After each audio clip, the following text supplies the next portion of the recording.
Infosys reported its third quarter FY11 results, which were below street as well as our expectations. The dollar revenues came in at $1,585 million, merely a growth of 5.9% quarter on quarter.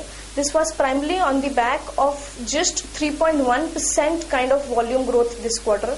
And also the telecom vertical degrew by 3.9% in constant currency terms this quarter.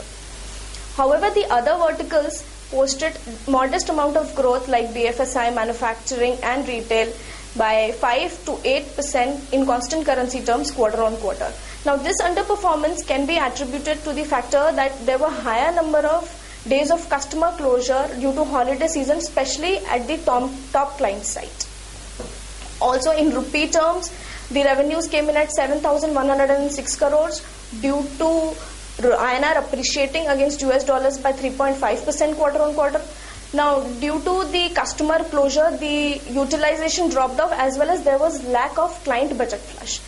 Despite of these headwinds, the company managed to have its EBITDA margins at 33.3% due to higher revenue productivity on account of portfolio shift to higher value services. Now we are looking actually beyond FY 2011 and the kind of guidance which the company has given for FY 2012 is upbeat. The company expects to hire 26,000 people from freshers and 20,000 as laterals and with a conversion ratio of 70%. So this gives us a confidence and we expect the revenue CAGR in US dollars term to be above 26%.